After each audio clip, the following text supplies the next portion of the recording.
glorious and free. Oh, Canada, we stand on guard for thee. Oh, Canada, we stand on guard for thee. Que l'on ouvre les portes. Let the doors be open. Statements by members. Déclaration des députés. Le député d'Oakville, North Burlington. What started as an idea. Merci, Monsieur le Président. Tout ce qui avait commencé au départ par une idée de Michael Rubinoff est devenu la comédie musicale canadienne la plus populaire de l'histoire. Come From Away a terminé dimanche sa tournée de 5 ans à Broadway, mais l'histoire de 7000 passagers d'avion qui ont atterri à Gander lorsque l'espace aérien américain a été fermé après le 11 septembre 2001 et qui ont été pris en charge avec amour à Gander et dans les environs continuera à réchauffer le cœur dans les productions du monde entier. Je suis fière de dire que j'étais là depuis le début. It was first workshopped at Sheridan. Écrite par Irene Sankoff et David Hine, la pièce a été écrite au Sheridan College d'Oakville en 2012. Come From Away is a great... Et ces thématiques de gentillesse et d'accueil des étrangers dans le besoin interpellent plus que jamais. Je suis rendue à Gander récemment et j'ai entendu parler des retombées économiques que cette comédie musicale avait eues sur la province. À toutes les personnes qui ont contribué, merci. Le Canada est fier de vous. The honourable member for Langley-Aldergrove. Le député de Langley-Aldergrove. To be perfectly clear, I'm a Vancouver Canuck. Tout d'abord, je tiens à dire que je suis un fan des Canucks de Vancouver. Mais aujourd'hui, je veux dire quelque chose de positif au sujet des sénateurs d'Ottawa. A special thank you. Je tiens à remercier Wade Redden. Made it his mission to visit sick kids at Children's Hospital of Eastern Ontario. One of those sick kids was my then young nephew, 13-year-old Julian, who was fighting cancer. Julian has fond memories of those visits. Such a small gesture for an NHL star had such a huge impact on a kid's life. Today, 25 years later, Julian is a healthy, happy, vibrant 38-year-old man, husband, father of 3 children. Wow. Just the other day, Wade and Julian had a reunion at the Canadian Tire Centre at the home opening game against the Montreal Canadiens. It was a very happy reunion. A big shout out to the Senators, to Mr. Redden, and to Chio for working with our sick kids.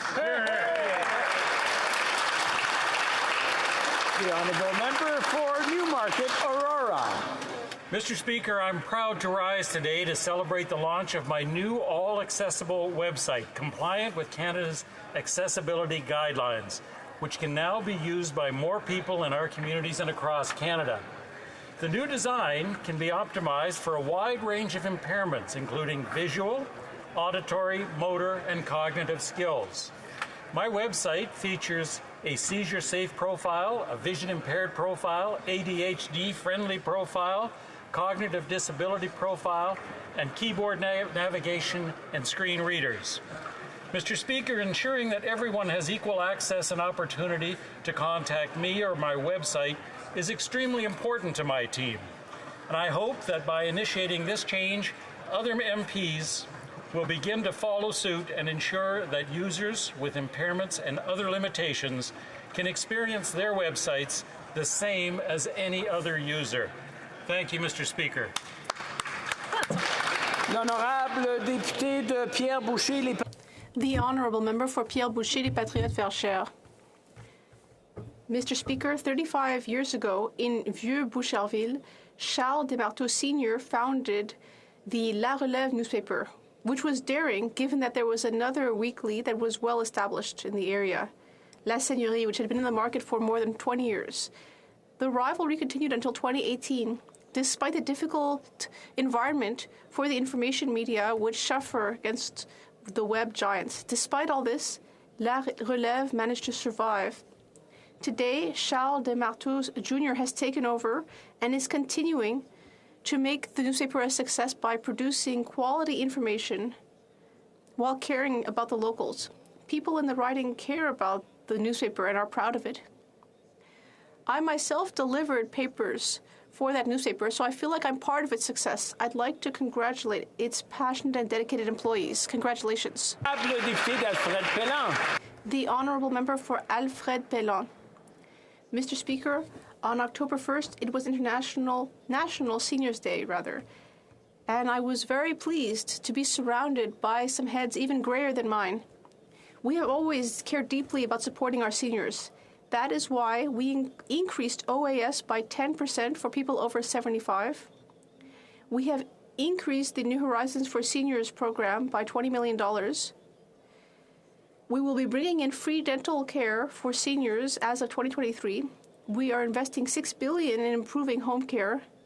We have allocated $20 million in dementia research and created a tax credit for renovating a multi-generational home. So we are creating measures to limit the impact of inflation on everyone, especially our seniors. Thank you. The Honourable Member for Miramichi Grand Lake. It is with a heavy heart that I rise today to acknowledge the sudden passing of a man who impacted many lives for the better, who improved his community, and who did so with kindness and flair. I have stated before that the people of Miramichi have long been known for our large personalities, our sense of humor, and our ability to turn a phrase. Evlock Jilk stood out, and he will be fondly remembered as a legend and an institution on our river. Evlock was born on April 4th, 1948 in Blissfield, New Brunswick, a loving husband and father, an avid golfer, a proud Legion member, and an accomplished fisherman who is passionate about the Miramichi River, the people and communities who live along it, and the Atlantic salmon who call it home. The river at home feels a little empty since his passing. The unfortunate curse of a personality as large as his is that silence he leaves behind. I would like to express my deepest condolences in these words of comfort to his wife Eleanor and his children. Thank you, Mr. Speaker.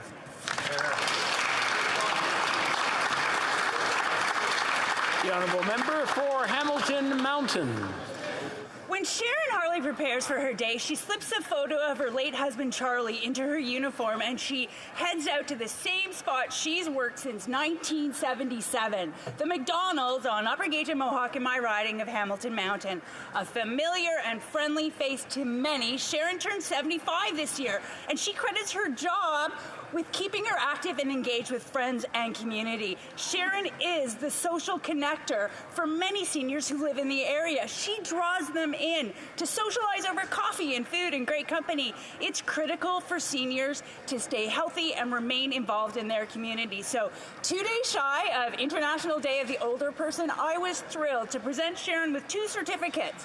One commemorating her 75th birthday, the other acknowledging her incredible 45-year career at McDonald's. Congratulations, Sharon.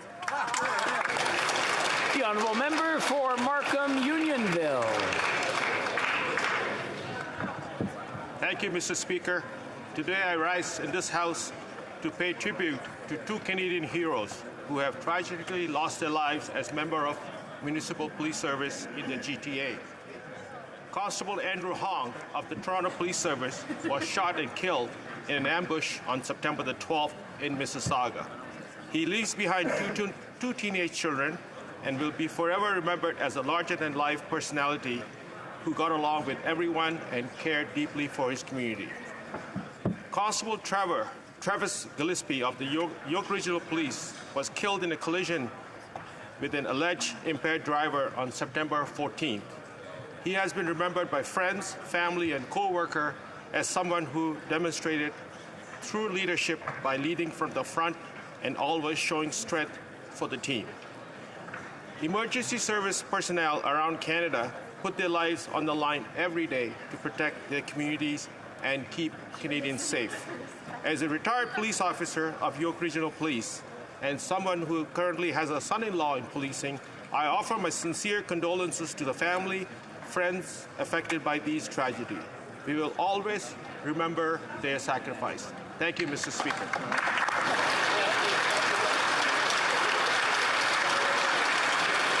The Honourable Member for Regina Capel. Mr. Speaker, it is my pleasure to pay tribute to a long-standing member of the Speaker's team who has decided to take a well-deserved retirement from this institution. Becoming a bit of an institution herself, Heather Bradley has served 5 speakers as Director of Communications. Both you and I have benefited from her wisdom and her expertise. MPs are elected as members of a political party and sit as a caucus, and as such, each member has a tremendous amount of support when it comes to communications. But speakers leave those teams and no longer can count on that network. So the need to have an effective communications director is all the more important. Heather was an absolute joy to work with. Her extensive knowledge of the precinct, members, and historical precedents are invaluable. Her ability to interact with journalists and the trust she had built with all parties over the years was essential in assisting the Speaker, a non-partisan office in the backdrop of a highly partisan environment. I could always count on her for excellent advice from issues at the board to the modernization of disclosure. She was there for Parliament's big move out of Centre Block and, of course, the tragic shooting that occurred there. She was always calm, thoughtful, and rational, and had an impeccable track record of honesty and transparency. Heather, I'd like to thank you for your many years of service to our Parliament through your support of speakers dating back to 1994. To her husband, Mike, her boys, Nick, Jake, and Sam, thanks for lending her to us. We are all the better for it, and all the best in your retirement, Heather.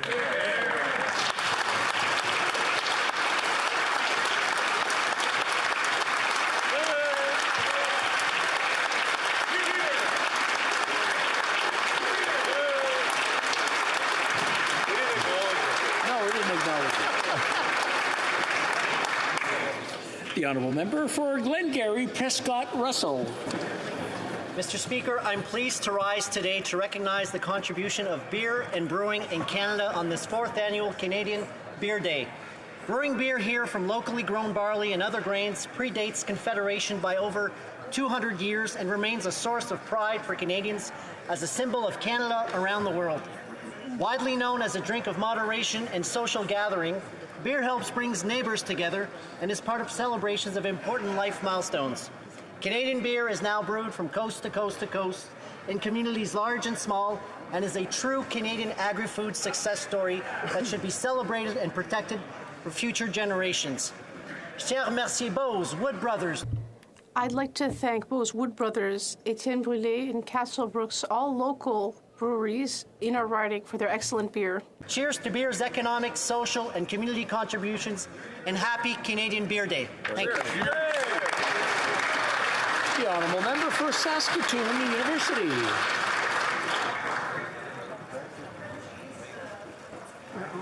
Not on.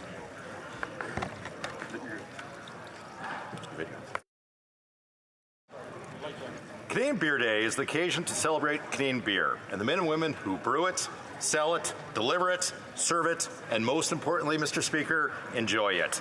From the prairie farmer to your neighborhood pub staff, the production and sale of beer helps support over 149,000 jobs in Canada. 88% of the beer consumed in Canada is brewed in Canada. Sharing a beer with one's friends is one of life's great pleasures, and it should remain an affordable activity for generations to come.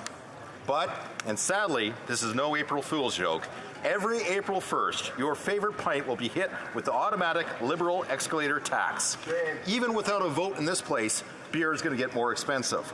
So raise a glass and thank a Liberal for making it more expensive today.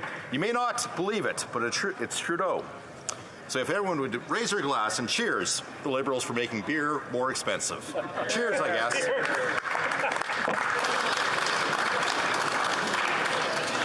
Once again, I want to remind the honourable members that using another member's name in the House is not permitted. Try, when you're referring to someone by their title or by their riding, and if you're going to try to be clever, try to be a little bit less obvious. The honourable member for Fort McMurray, Cold Lake. Thank you. The new Conservative leader will put people first. Their paychecks, their homes, and their countries. Canada has the third largest oil reserves in the world, and yet due to Liberal policies, we import 130,000 barrels of oil a day because Liberals prefer to support dirty dictator oil to responsible Canadian energy. Conservatives understand that when Fort McMurray works, Alberta works, and when Alberta works, Canada works. Only Conservatives are fighting for pipelines and energy corridors powers to secure the long-term viability of Alberta energy and to get Alberta energy to the world. That's right. Conservatives will repeal liberal anti-energy laws and replace them with a law that will protect our environment, consult First Nations, and get things built. We will support economic reconciliation with Indigenous communities, and within 5 years, we will set a goal to end dirty dictator oil in Canada altogether. We will not back down from politicians in this country and in this chamber who seek to landlock and firewall our energy, leaving our workers without jobs. Canada and the world needs Alberta energy. L'honorable député de Pierrefonds-Dollard. The Honourable Member for Pierrefonds-Dollard. Mr. Speaker, on October 1st, people around the world protested in solidarity with Iranian voices. These people have been protesting ever since the tragic death of Mahsa Amini, who called for freedom and justice.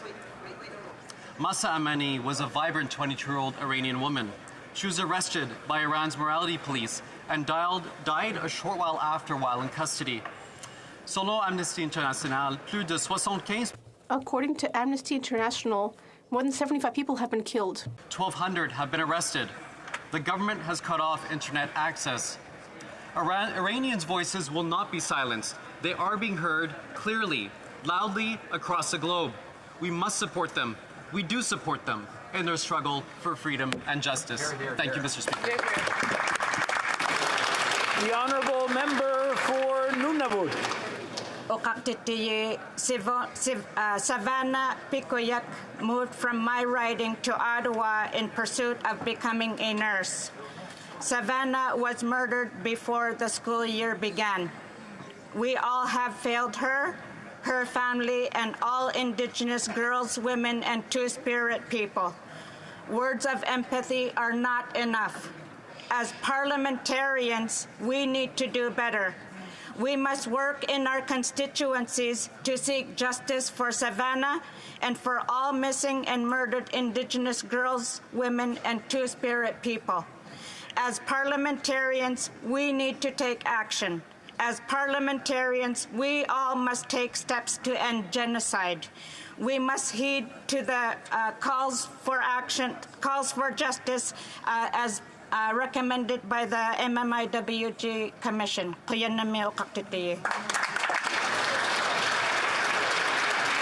L'honorable député de Saint. The Honourable Member for Saint-Jean. Mr. Speaker, André Ferretti, a longtime activist for independence, passed away on Thursday. On behalf of the Bloc Québécois, I'd like to offer my condolences to her children, Lucia and Vincent, as well as to all of her loved ones. She was born André Bertrand in a working-class neighborhood of Montreal. Very early, she discovered the guiding principle of her life, freedom for the Quebec people, which led her to join the Rassemblement pour l'Indépendance Nationale in 1963. All of her life, she fought to make Quebec a country, as well as the freedom that exists in words, which she discovered with Miron and Aquin and other authors, and which she developed in her own writing. Freedom for workers who were doubly exploited at the time, as laborers and as Quebecers. Freedom for women in politics and elsewhere. She was named Patriot of the Year in 1979, and she also received many literary awards. Now, let us remember André Ferretti, sovereignist, writer, activist, and free women. The Honourable Member for Northumberland, Peterborough South. Mr. Speaker, the new Conservative leader will put the people first. Their paychecks, their savings, and their country. After years of government mismanagement, Liberal-made backlogs, it's time to get the gatekeepers out of our immigration system. Conservatives are bringing hope to doctors and to nurses and newcomers who are dreaming of coming to our country but are blocked from working in their profession simply because of the country they come from. We will team up with provinces to fix the broken foreign credential recognition system by guaranteeing within 60 days an immigrant applying for work in their profession will get an answer based on merit, not based on their country of origin. As Canada faces a labor shortage, we need to empower our workers to fill in the gaps of our workforce. Red tape and bureaucracy should not stop a newcomer from achieving their dreams. That's right.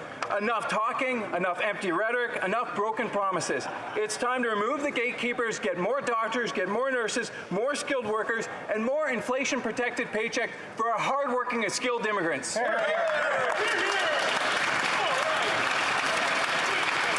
The honourable member for Ottawa Centre. Thank you, Mr. Speaker. I rise today to recognize a resident of my community of Ottawa Centre who has been an invaluable resource to the House of Commons. Je parle de Madame Heather Bradley.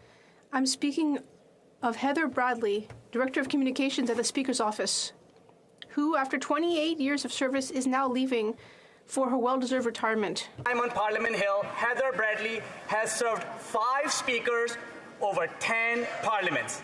She has seen it all, Speaker, and despite the often hectic pace of this House, she has been calm, competent, and always kind. Notre succès en tant que parlementaire. Our success as parliamentarians depends on the staff that support us. And Mrs. Bradley was one of the best. You leave behind a legacy of excellence and hundreds of grateful colleagues who will miss you. Merci beaucoup. Here, here, here.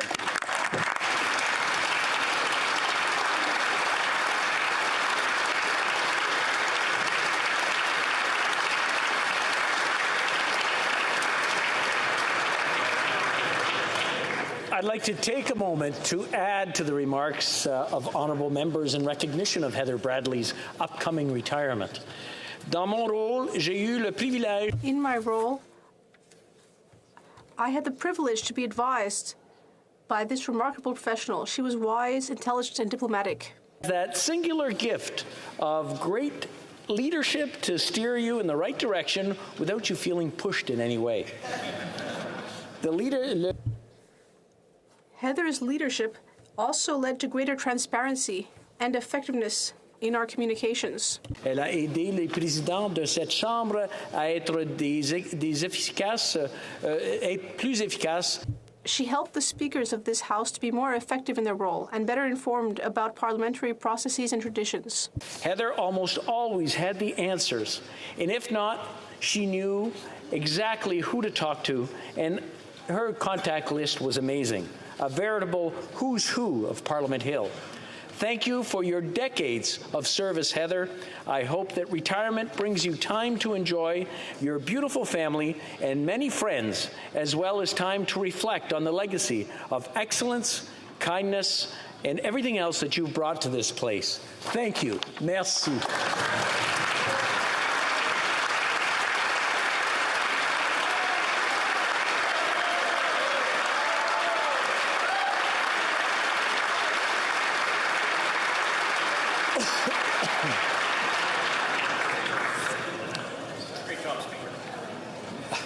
Oral questions, question orale, the Honourable Leader of the Opposition.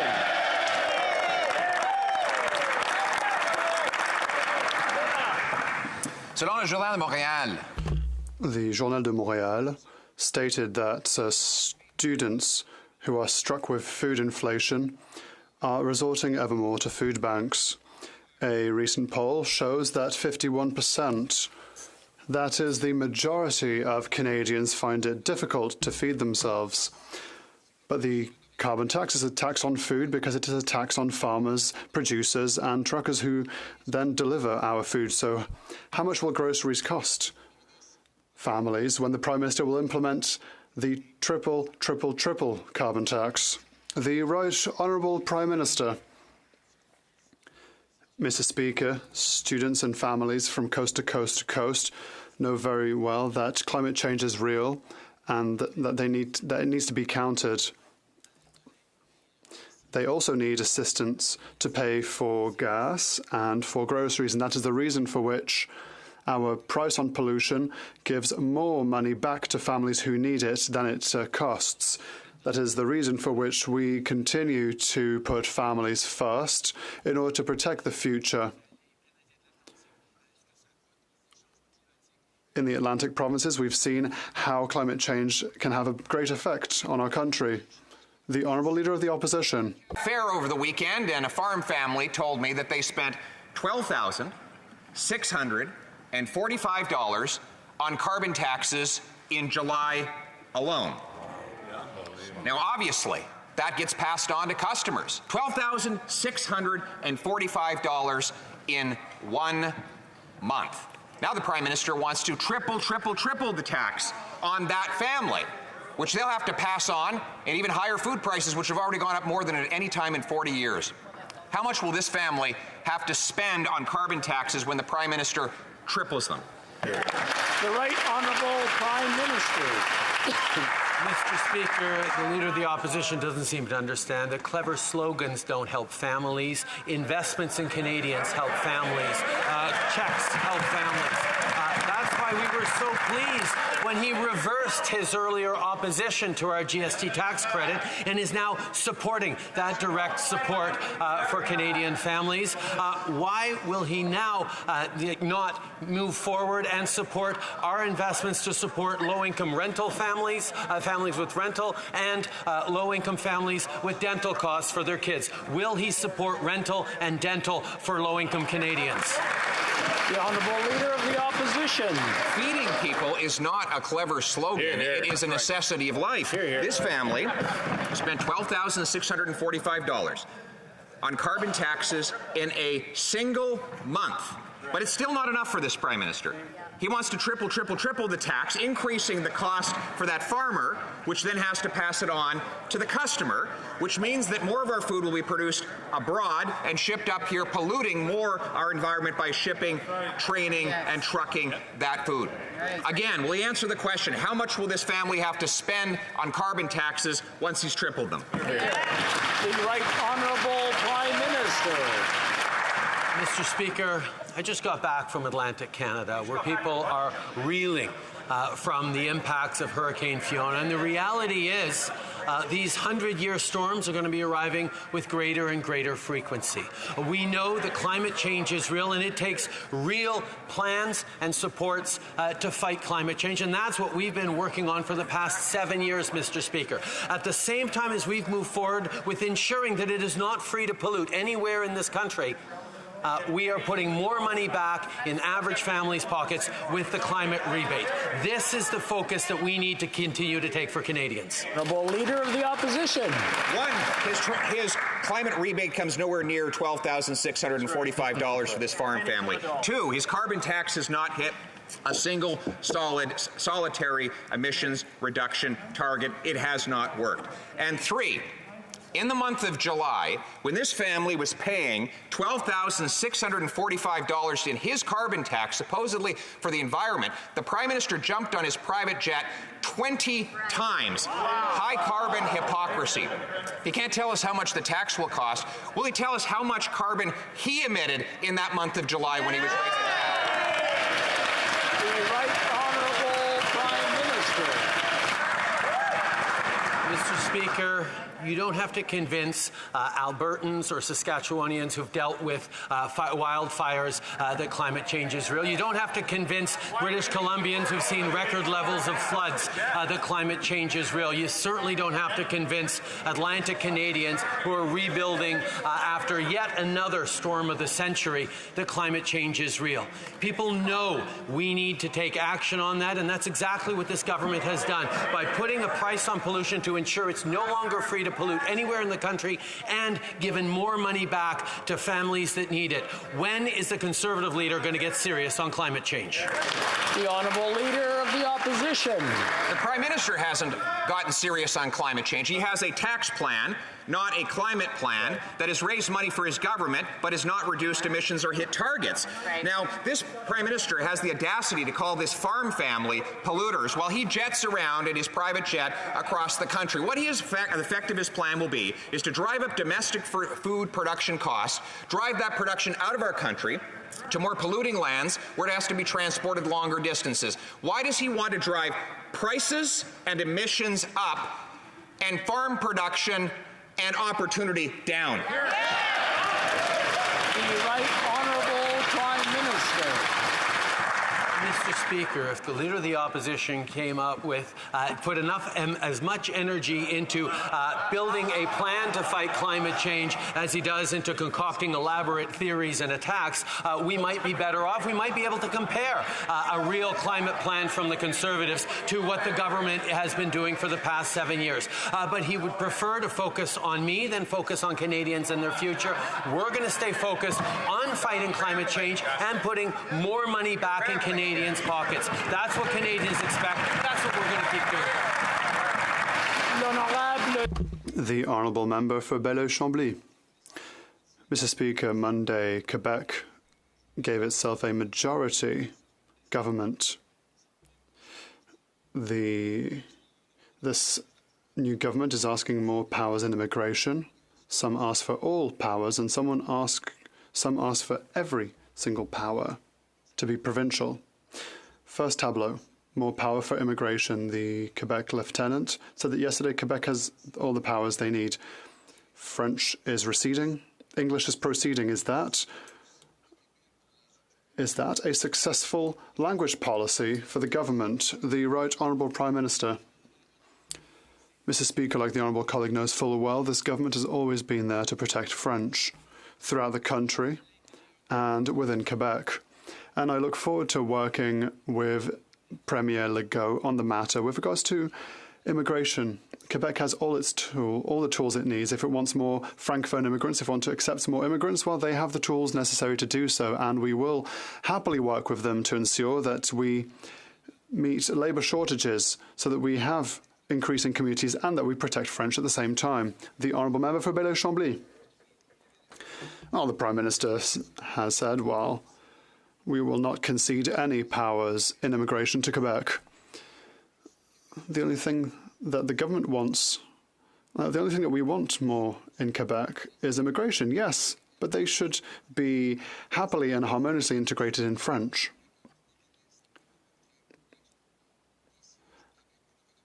Why not discuss with this Premier who has 3/4 of seats in Quebec? The Right Honourable Prime Minister. The government of Quebec has enough control over immigration to double the number of immigrants that they can accept now. We are very much open to working with them if they want to. If they want to bring more francophone immigrants, we are here to help them. We know that companies throughout Quebec are facing labour shortages. We know this for economic growth, and we know that immigrants bring a deep wealth to Quebec and Quebec culture, and we will always be here to work hand in hand to improve all Quebecers' life. It's ever more difficult for people to pay for their bills. On the one hand, we have the Minister for the Environment who seeks to protect the profits of big oil and gas. On the other hand, we have the CEO of Shell saying that the government needs to force big oil and gas companies to pay their just parts to help people. So how can the Prime Minister explain? The Right Honourable Prime Minister. Mr. Speaker, building an economy that works for everyone has always been this government's absolute priority.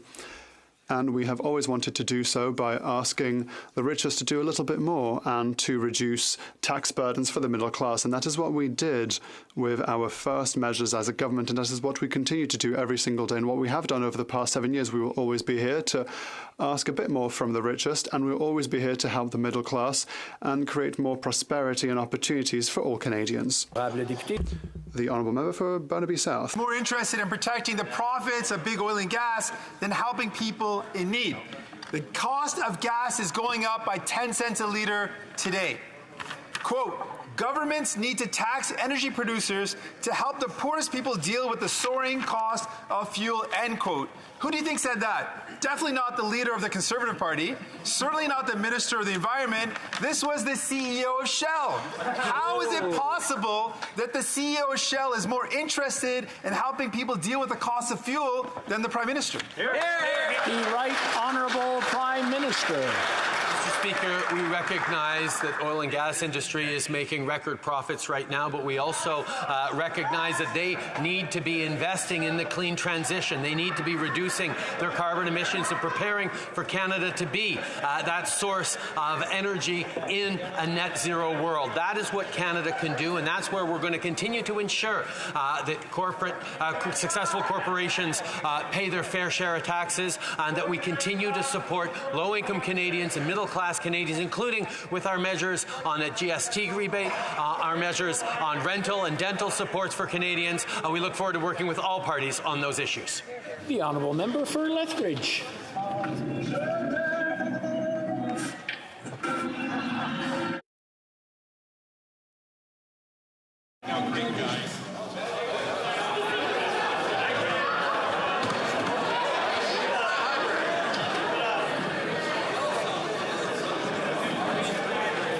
I don't think the honourable member for Lethbridge had a musical intro there, so we'll rule that out.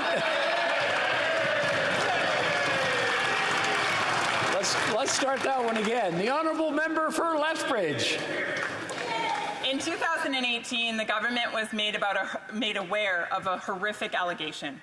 It was an allegation with regards to gang rape against 8 members of the Hockey Canada team. This government was made aware, but chose to do nothing. Absolutely nothing. Canadian tax dollars continued to flow to the organization. Zero accountability was put in place. It was swept under the rug. That is until 4 years later. Why did this government fail to act when it first came to light? The Right Honourable Prime Minister. Mr. Speaker, as a government, we have always taken allegations of sexual misconduct seriously in any organizations. We have always acted, and we will continue to do so.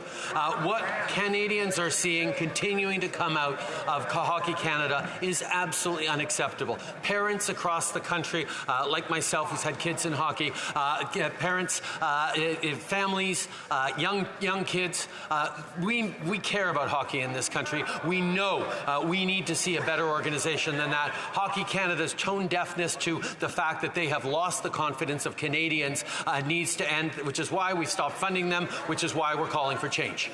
The honourable member for Lethbridge. With all due respect, I didn't ask as to whether or not there was still support for hockey in this country. I recognize that that's a national sport and we're proudly behind it. However, we should not be proudly behind the behavior that has been exhibited by members of the team. And so I'm asking the Prime Minister, why for 4 years did this feminist government, or I should say so-called feminist government, do absolutely nothing when they had the power to do something and the information in their hands? Nothing. The Right Honourable Prime Minister. Already imposed some of the strictest penalties and limits on funding towards Hockey Canada. Right now it is for Hockey Canada to understand that they have completely lost any trust or faith by Canadians in it, and the organization must be transformed, or like we're seeing with Hockey Quebec, saying that they're not going to engage with Hockey Canada anymore. More and more organizations across the country are simply going to turn their back on this organization that is not worthy of building strong futures for our kids. The honourable member for Foothills. Michelle and Jeanette, they farm in beautiful Embrun, Ontario, but a quarter of their fuel prices was carbon taxes. If the Liberals triple that carbon tax, they have said that they're going to be paying $18,000 a year. Wow. Now, unlike what the Prime Minister is saying, that is not revenue neutral. They will get pennies back through the Liberal rebate. I've heard from farmers across this country that have said if the Liberals triple the carbon tax, it will bankrupt them. Will the Prime Minister cancel his plans to triple this tax on Canadian farm families like Michelle and Jeanette? The Right Honourable Prime Minister. Mr. Speaker, Canadians across the country, including farmers, are dealing with more and more extreme weather events. Climate change is real, and we need to tackle it together. The way we are doing that is by putting a price on pollution and returning the costs of that to average families across the country. On top of that, we're working with the agricultural industry that recognizes how important it is to protect our environment, to protect our planet, and we're ensuring that families, and including farm families, can continue to succeed in coming years, even as we fight against climate change. Why don't Conservatives believe in climate change? The honourable member for Foothills. The Prime Minister realizes that they will not succeed. The biggest threat facing our farmers is the triple threat offered by the Liberals: fertilizer tariffs, higher interest rates, higher carbon taxes. This has put thousands of family farms on the brink of insolvency. Even Canadian consumers understand the threat of the triple threat, as grocery prices are up 10%, and this is driving food costs even higher. Does the Prime Minister understand? By tripling the carbon tax, the end result will be no fertilizer, no farms, and no food. The Right Honourable Prime Minister. Mr. Speaker, if the Conservative Party wanted to help Canadians, they should do what they've done on the GST tax credit, reversing their position to support our support for families, and do the same with our low-income supports for renters and our supports for families on costs of dental care for kids. These two measures are concrete and will help Canadian families. The Leader of the Opposition flip-flopped and is now supporting the GST proposal. Will he now support renters and the dental support that Canadians need? That is something tangible we should all be able to agree on helping. The Honourable Member for Charlebourg-Saint-Charles. Thank you, Mr. Speaker. The Prime Minister likes making Canadians think that Canada can do nothing to fight inflation, but then Laval University is being forced to cancel construction of a new building because of rising construction costs. In addition, families across Quebec are cutting back on groceries to pay other bills, and the Prime Minister wants to triple the carbon tax. If he wants to truly help Canadians, will he cut this increase in this carbon tax? The Right Honourable Prime Minister. Quebecers, like all Canadians, understand that it is important to fight against climate change. We have a plan that is doing exactly that. I look forward to maybe one day perhaps hear the Conservative plan. But if the Conservatives really want to help Canadian families, then they should not only support our GST credit, they should also support our rental and dental plan. We're here to help Canadians. Will the Conservatives support us and work with us to help Canadians? The Honourable Member for Charlebourg-Saint-Charles. Mr. Speaker, we see that the government's plan simply does not work. His own government's report has just announced that food inflation is at 11%. Almost 9 million Canadians are now cutting back on the amount of food that they buy because of inflation, and the vast majority are women. 2.5 million Canadians are skipping meals and paying for groceries with a credit card without knowing when they will be able to pay for them. Will the Prime Minister commit to not raising taxes on Quebecers and Canadians on the 1st of January? The Right Honourable Prime Minister. We know how Canadians are suffering from inflation, which is a global phenomenon. And that is the reason for which that we are helping them concretely with the GST credit that finally the Conservatives decided to support after having criticised it. And now we'll ask if the Conservatives will also support our rental assistance and our dental assistance for those who need it the most. We know how this is concrete help that will help Canadians. Will Conservatives finally support us on the matter? The Honourable Member for Belleuil-Chambly. Thank you, Mr. Speaker. Roxham Road is first and foremost a humanitarian issue. The humanitarian option, would it not be to officially welcome migrants without arresting them at regular border posts, without delivering them onto bandits and passers? Investing $500 million into Immigration Canada and the CBSA, instead of expulsing them after they've successfully implanted themselves into Quebec. Well, wouldn't all that be the more humanitarian thing to do? The Right Honourable Prime Minister. Indeed, Mr. Speaker, Canada is a generous and values-based country that is open to the world. We make sure that at every step the values that are the very foundation of Canada continue to be respected. Yes, we work every single day with the American government to improve the Third Safe Party Agreement. We are currently ensuring that when people come to Canada, they follow the rules, and we follow the rules by protecting them. We are here to support Quebec that is working very hard with Roxham Road, and we will continue to be there to defend our values and our system. The Honourable Member for Belleuil-Chambly. If I may, Mr. Speaker, I would like to commend the presence of the MP for Richmond Athabasca. There are three big political players in Quebec now. With regards to immigration and French, the Prime Minister is a minority there as well. Roxham Road. Is it not a humanitarian issue that sometimes give the government a ideological comfort when it is a way for the government to give contracts to its best buddies?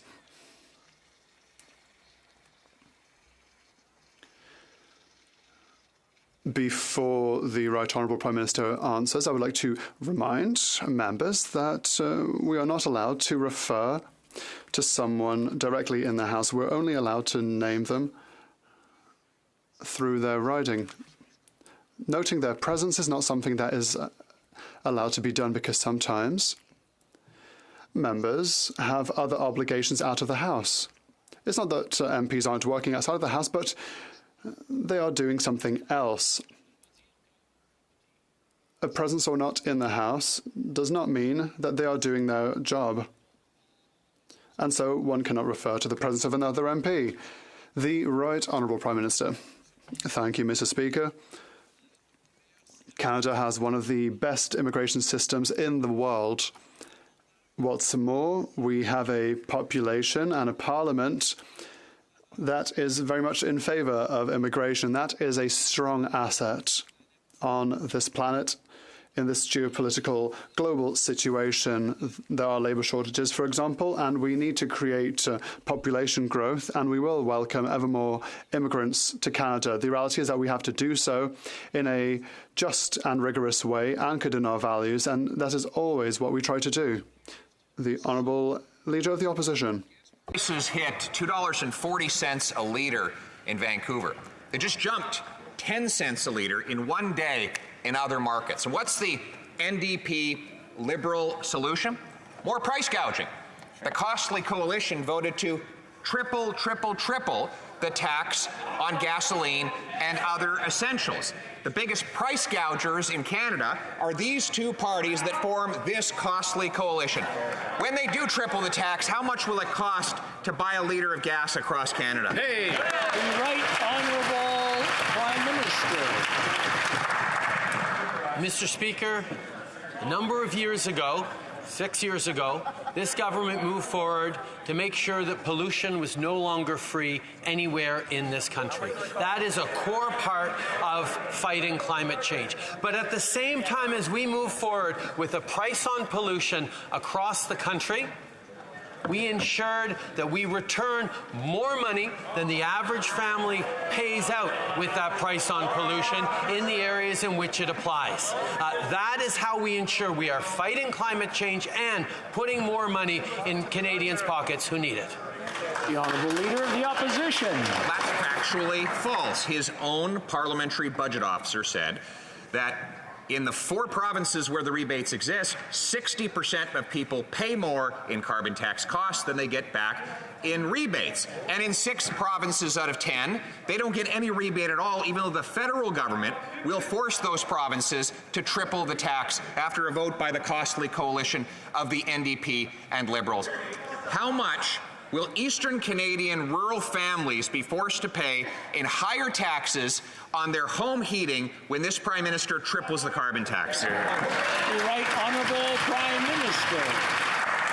You know what Eastern Canadians are seeing right now, what they told me? They told me they're worried for the fact that there are going to be more intense storms in the coming years, that their kids and their grandkids are going to face a world in which extreme weather events are increasingly frequent, which will threaten not just their communities, not just their way of life, but their very future. The fact is, we need to continue to step up in the fight against climate change, something conservative politicians don't seem to understand, and the model that we have of putting a price on pollution returns more money every year to families who need it. That's the model we have. That's how we're helping Canadians as we fight climate. The Honourable Leader of the Opposition. It isn't working. He hasn't hit a single solitary climate target since he brought in this tax. According to the Liberal Premier of Newfoundland, rural families will have seen an 80% increase in their home heating costs when the carbon tax kicks in there. 40% of Atlantic Canadians live in energy poverty. The Prime Minister can insult these people and call them polluters while he jets around in his private jet.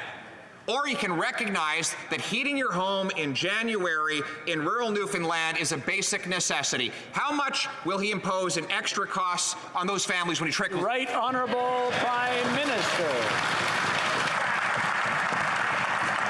Mr. Speaker, all Canadians want to see a better future for their kids and for their grandkids. And that only happens if we continue to not just fight against climate change, but invest in the jobs and the transformation of our economies that is going to be needed to ensure good careers for them, good opportunities for those communities and families. That's what our plan to fight climate change does. The Conservative Party chooses to deny climate change exists and refuses to put forward a plan to fight climate change. That's not what Atlantic Canadians, or indeed any Canadians, need.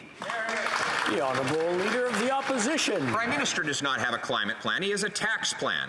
His climate promises have failed every single year. And now, with his tax hike on farmers, I asked him how much that farm family would have to pay. He didn't have an answer. Well, here's the answer. That family will pay more, which means more of the food production will be sent other ways to other countries where they have lower environmental standards. That food will then have to be shipped, trained, and trucked back to Canada at higher pollution, and we will be more dependent on foreign farmers. Why is it this Prime Minister wants to drive pollution up, farm production out, and jobs down? The Right Honourable Prime Minister. I could just as well ask why the Leader of the Opposition wants to make pollution free again. The reality is, Mr. Speaker, that farm families, like all families across the country, are worried about their kids and their kids' future. They're worried about the land that sustains us and this extraordinary country that provides us all so much. That's why we need to be better stewards of the land altogether, which is why we're moving forward with a strong plan to fight climate change that includes supports for farm families, supports for agricultural industry, as we reduce our reliance on fossil fuels, as we create good jobs and a good future for all Canadians. The Honourable Member for Burnaby South.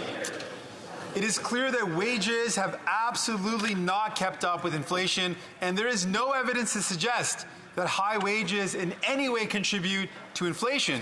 But there is mounting evidence that corporate greed is driving up the cost of living.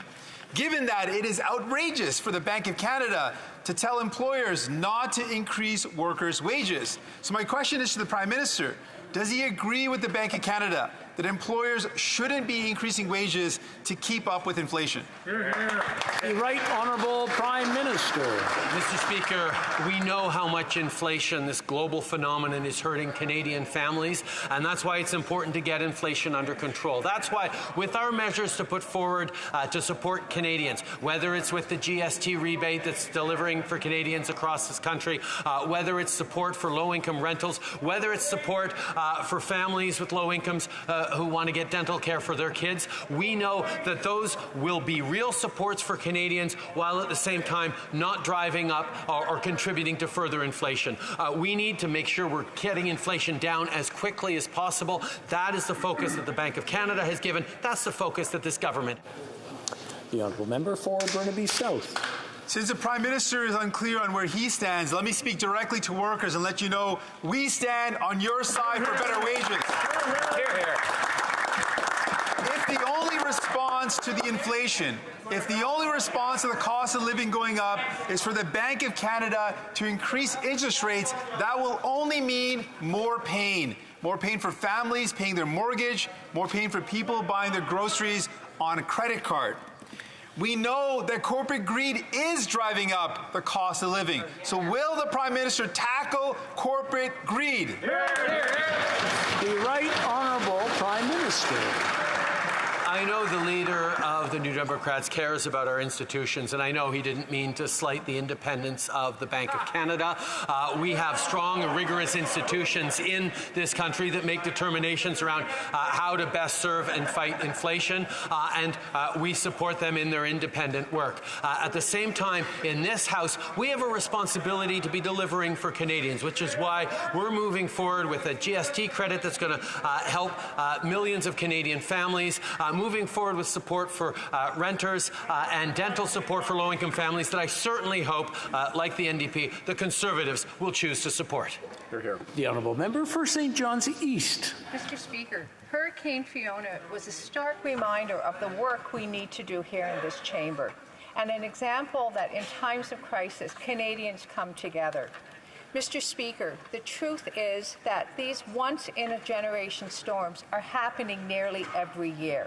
Our oceans are warming, and comments like the one from the Conservative member from Battleford, Lloydminster, who asked why carbon price did not prevent Hurricane Fiona, are not rooted in reality. Mr. Speaker, can the Prime Minister please address why we need to fight climate change? Right Honourable Prime Minister. Mr. Speaker, I want to thank the member for St. John's East for her question and her passionate advocacy for all Newfoundlanders. Mr. Speaker, I spoke with a number of Atlantic Canadians and Quebecers since the storm whose lives have been forever altered by Hurricane Fiona. Their feedback to me was clear. We have to use every tool we have and work together to fight climate change, even as we support them and rebuild in their provinces. In order for us to continue the fight against climate change, the leader of the Conservative Party needs to accept some core facts, like that climate change is real and we have to keep doing more to fight it. The Honourable Leader of the Opposition. Is the IRGC a terrorist group? Yes or no? The Right Honourable Prime Minister. Mr. Speaker, we have recognized that Iran is a state sponsor of terrorism. We continue to move forward in holding the IRGC to account, including by putting sanctions on some of their, the number of their top leaders to ensure that they cannot take safe haven or buy property in Canada. We will continue to hold this bloodthirsty regime to account as young Iranians and the people around the world stand with them in defense of their fundamental rights and freedoms. And the Leader of the Opposition. We don't need drama. We don't need acting. We need action. This group killed 55 Canadian citizens whose only crime was to get on a plane whereafter they were shot out of the sky by a terrorist organization that can still legally operate in Canada because the Prime Minister has not put them on the list of terrorists. So again, yes or no? Is the IRGC a terrorist organization? Yes or no? Yeah. Right Honourable Prime Minister. Mr. Speaker, Canada has some of the strongest sanctions in the world against the bloodthirsty regime in Iran. We have stood with the families of PS 752 over the past 1,000 days to ensure accountability and justice. Of course, the Iranian government continues to resist any calls for accountability and justice. We will continue to hold them to account, including on the international stage. We have listed the IRGC Quds Force as a terrorist organization. We will continue to sanction the leadership of the IRGC as we make sure that they are fully accountable for the crimes they're committing. The Honourable Leader of the Opposition. I asked a simple yes or no question. The Prime Minister has as his primary job to protect our citizens. 55 of them were murdered by this terrorist group which shot their plane out of the sky, a civilian aircraft. Does the Prime Minister believe that the group that fired that missile and killed our people is a terrorist group? Yes or no? Yes. The Right Honourable Prime Minister. Mr. Speaker, we have listed we have recognized that Iran is a state sponsor of terrorism. We have seen listed the IRGC Quds Force. We have just recently moved forward with strengthened sanctions against IRGC leadership to ensure that they cannot find safe haven in Canada. But I will also say, having sat with families of the PS 752 victims, it was not just 55 Canadian citizens. There was close to 150 or more people on their way to Canada, permanent residents, students, who we also grieve for every single day and who we stand with as we hold this Iranian government to account, and will continue to. The Honourable Leader of the Opposition.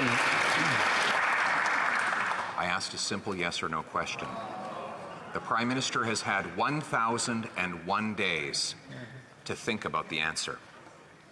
His officials informed him that this group murdered our citizens. And yet, by failing to list the group as terrorist, he's allowing them to raise money, coordinate, plan, operate, and recruit right here on Canadian soil. They are not banned from doing any of those things. One last time. Will the Prime Minister show some respect and actually answer a question? Is this a terrorist group? Yes or no? Yeah. The Right Honourable Prime Minister. We have clearly identified Iran as a state supporter of terrorism. We have moved forward with strong sanctions against the leadership and the responsible people in the IRGC to prevent them from benefiting from the crimes they commit or purchasing or holding property in Canada. We will continue to stand up in support of the Iranian people who are so bravely contesting and protesting against this bloodthirsty regime. The young women who are waving their hijabs in the face of these criminals, the strength that they are showing every single day in standing up for their rights is something that all Canadians stand with together. The Honourable Member for Abitibi-Temiskaming. Thank you, Mr. Speaker. HoC Canada has set up not one, but at least 2 funds to cover sexual assault cases. We all agree this is unacceptable. Last June, we all agreed to support a block motion calling for an independent inquiry into the way HoC Canada handles these complaints. An independent inquiry would shed light on what happened and also provide recommendations that could apply to all sports and their federations. Will the Prime Minister finally launch this independent inquiry, or are we going to have to wait and put up with this organization that's out of touch? The Right Honourable Prime Minister. Everyone knows that what HoC Canada is doing is unacceptable. It's inconceivable that the leadership there thinks they can continue to operate in the same way. Their federal funding has been cut off, and organizations like Hockey Quebec have already cut ties with HoC Canada. I think the only people who think there's a future for HoC Canada are the people in the organization, because Canadians have lost confidence in the organization. They need to wake up and be replaced. The Honourable Member for Abitibi-Temiskaming. Thank you, Mr. Speaker. I hear the Prime Minister, what he's saying. The Hockey Quebec has disavowed Hockey Canada and suspended their financial contribution to pressure the organization to clean up its act. The Prime Minister should up the ante, too. He should launch an independent public inquiry into Hockey Canada's handling of sexual assault cases. They need to know that everything they've done will be found out and made public. And in order to get this done, I have to insist, when will the Prime Minister call for an independent inquiry? The Right Honourable Prime Minister. Mr. Speaker, Hockey Canada no longer has any credibility or legitimacy. As Prime Minister and as a parent, we're all proud of our national winter sport, and we will always make it very clear that what Hockey Canada has done is unacceptable, and the sooner they get it, that the jig is up, the better it'll be for all our children, so they can continue to play hockey and parents can put their confidence in the organizations. This government has pledged only a third of a probable over $1 billion for the cleanup after Hurricane Fiona. The residents of Cumberland Colchester are calling our office every day to try to understand the process of obtaining funding. Once again, the government of inaction and no planning has no answer. On the East Coast, we are tough, but people need this support now, Mr. Speaker. When will this Prime Minister have a concrete plan for Atlantic Canadians? The Right Honourable Prime Minister. Mr. Speaker, I was pleased to sit down with Premier Houston of Nova Scotia just yesterday to reassure him of how disaster assistance works in this country. Unfortunately, as a country, we're getting better at it, whether it's because of wildfires or floods across the country. The federal government is there to backstop up to 90% in some cases of the expenditures put out by the provinces on disasters like these ones. We will be there. We will be there to support Atlantic Canadians. As I've said it, we put forward $300 million in funding for cases that are not covered and issues that are not covered by the DPAA, but we will be there across the board to support it. The honourable member for South Shore St. Margaret's. Atlantic Canadians need help now, not 2 years from now. The Prime Minister's sad, inadequate hurricane relief program will not even cover the cost of rebuilding wharfs. If the Prime Minister had a fisheries minister, he would know that the most immediate problem is income loss for lobster fishermen in the Northumberland Strait. That's because the season is over now and they cannot fish again until the winter fishery. Why is there no immediate emergency income relief support for fishermen in Nova Scotia, PEI, and New Brunswick? The Right Honourable Prime Minister. Mr. Speaker, I know for a fact that all Canadians and everyone in this House stands united in our support for Atlantic Canadians right now. It's not a moment for partisan disagreement. It's a moment to be there for Canadians. And what I have said repeatedly to Atlantic Canadians and to their premiers is that we are there as partners. We are flowing money now. We will be flowing money for the years to come. The federal government is there to help rebuild. We will do everything necessary in order to get people's lives back in order. That's a promise I made directly to folks on the ground. That's a promise I'm happy to repeat here in this House. The honourable member for Coast of Bays Central Notre Dame. Mr. Speaker, yesterday the Prime Minister announced a third of the funding, over twice the time needed, to rebuild industries and infrastructure in the wake of Fiona's devastation. Small craft harbours alone needs $500 million to rebuild and fortify, while fish harvesters need at least $50 million to cover their losses and damages. Not to mention what's needed to rebuild tourism and agriculture. Why is this Prime Minister letting down Atlantic Canadians who've put so much trust in him? The Right Honourable Prime Minister. Mr. Speaker, I got to sit down with people like Sean and Amy, who had a house from 2 blocks away, have the roof ripped off and landed on the side of their house. I talked to Brenda, who lost her antique shop. I talked to Mitch, who saw his seafood shop completely devastated by rising waves. And I made a commitment that we would be there. With my $300 million announcement yesterday, we're announcing that we're going to be there right away, including for things that aren't covered by the already existing disaster financial assistance agreement. We will be there to fund the province's efforts to close to 90%. We will be there to help rebuild. L'honorable député de Dorval. The honourable member for Dorval-Lachine-LaSalle. Mr. Speaker, yesterday was the National Action Day for women, youth, racialized people, and 2 SLGBTQIA people. They are victims of violence more than any other Canadians. Families and survivors are calling on the government to support their quest for justice. Can the Honourable Prime Minister inform the House about the steps taken to put an end to this crisis? The Right Honourable Prime Minister. Mr. Speaker, I'd like to thank the member for Dorval-LaSalle-Lachine for her question and her hard work.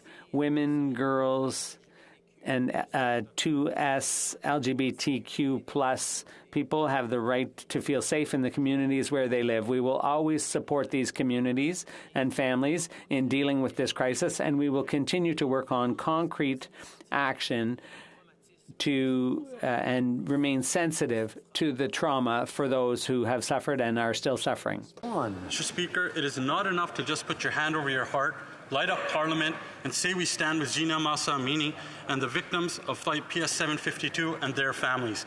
We know the Liberals are soft on crime. Now we know that they're also soft on terrorism. As Liberals continue to let the IRGC agents plan, organize, and raise money here in Canada, these are the same people that killed our people. The Prime Minister is denying victims of Iran's brutal regime justice. Does the Prime Minister believe the IRGC is a terrorist organization? Yes or no? The Right Honourable Prime Minister.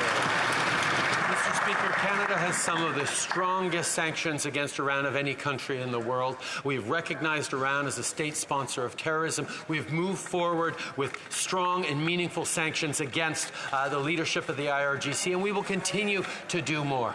Over the past 1,000 days, we have stood with the families of the victims of PS752. We have worked with the international community, including at the ICJ and ICAO and other places, to ensure accountability for Iran. We will not rest until this regime is held to account for its bloodthirsty, murderous actions.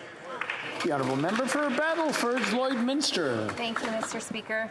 The brutal murder of Gina Massa Amini, the massacre of Flight 752, and the long list of human rights violations of the IRGC requires more than just symbolic sanctions. That's right. The IRGC is a terrorist organization that brutalizes Iranians and citizens of other countries. It is currently allowed to organize and raise money here in Canada. Mr. Speaker, once again, does the Prime Minister believe that the IRGC is a terrorist organization? Yes or no? Yes or no? The Right Honourable Prime Minister. Some of the strongest sanctions in the world against the Iranian regime. We've continued to recognize Iran as a state sponsor of terrorism, and we will continue to ensure that the IRGC leadership does not find safe haven for their money, for their properties, or themselves in Canada. We know we need to continue to do more, and we will, as Canada and people around the world stand with the girls and women in Iran who are standing up against this regime, in memory of Massa Amini, in memory of the PS752 victims, in memory of all those this bloodthirsty regime has murdered. The Honourable Member for Wellington, Halton Hills. Mr. Speaker, on January 8th, 2020, the Islamic Revolutionary Guard Corps shot down a civilian airliner, Flight 752, killing 55 Canadian citizens and 30 residents of this country. My question to the Prime Minister is very simple. Does he believe that the Islamic Revolutionary Guard Corps is a terrorist organization? Yes or no? The Right Honourable Prime Minister. The IRGC is an arm of the Iranian military. Iran is a country that we have recognized as a state sponsor of terrorism. We have continued to move forward on strong sanctions against IRGC leadership to ensure that they can't find safe haven in Canada, that they cannot find a safe place for their money or their fundraising in Canada. We will continue to work with the international community to get justice for the victims of PS752, to support for the families, to hold this murderous regime to account. Honorable Député de... The Honourable Member for Pontiac. Mr. Speaker, with the hurricanes and droughts and so on, farmers' mental health has taken a real hit and made life difficult for a lot of people. Mental Illness Awareness Week gives us a chance to talk about mental health and recognize that the pandemic has affected a lot of already marginalized people like young people, women, Indigenous communities, 2S LGBTQIA plus people, racialized people, First Nations, Inuit, and Métis people. Can the Prime Minister inform this House what our government is doing to improve the mental health of Canadians? The Right Honourable Prime Minister. Mr. Speaker, I'd like to thank the member for Pontiac for her hard work and her good question.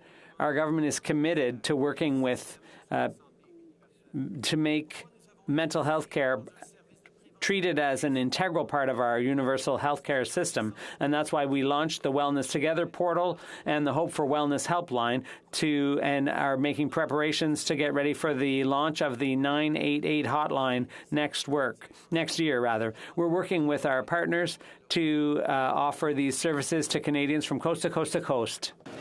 Yesterday, Indigenous families, communities across Turtle Island grieved and demanded answers for their missing loved ones. Families have been calling for justice and urgent action from this government. Instead of doing everything they can to ensure no more lives are lost, the Liberals have been doing the bare minimum.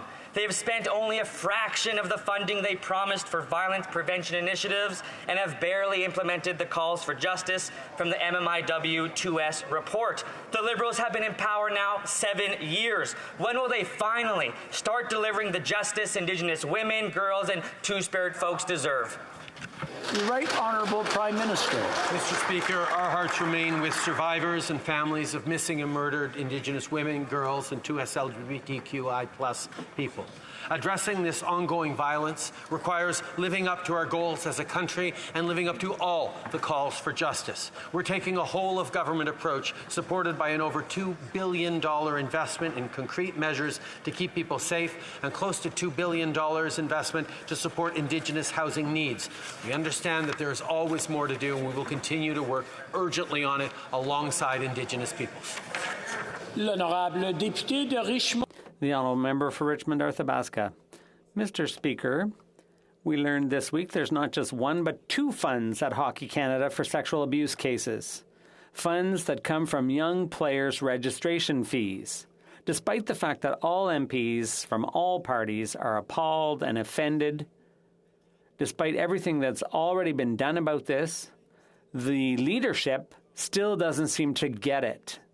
Can the Prime Minister speak for all Canadians here and now and officially ask all Hockey Canada executives and directors to resign to make way for real culture change in that organization?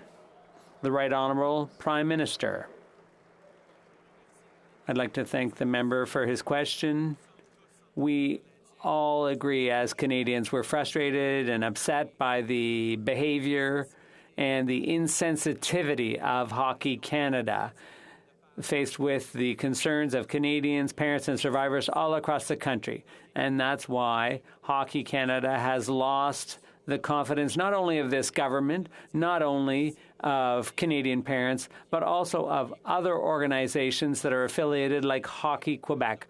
I know that in the future, more organizations are going to say, enough's enough, we're going to stop dealing with Hockey Canada, and maybe then they will understand that the jig is up for Hockey Canada. That's all the time we have today. L'honorable député de... Point of order, honourable member for Pontiac. Rappel au règlement, oui.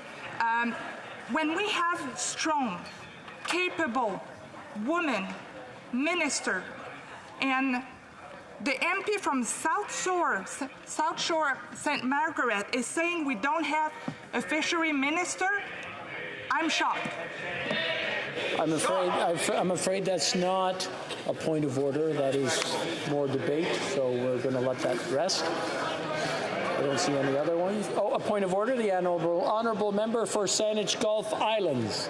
Just to suggest, Mr. Speaker, that the standing orders say we must not speak disrespectfully of each other here as other members. I'm not suggesting I question your ruling, but in light of Standing Order 16, I think that might have been within the rubric of a point of order. I think the honourable member for Saanich Gulf Island has a point, and it's a good point of order. And I just want to remind everyone, when we're referring to each other, we do so with respect and dignity so that we can keep decorum in this chamber and have Canadians respect the work that we do for them. It being 3:20, pursuant to order made on Tuesday, October 4th, 2022, the House will now proceed to the taking of the deferred recorded division on the motion to concur in the third report of the Standing Committee on Health. Convoquez les députés. Call on the members.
La question est la suivante.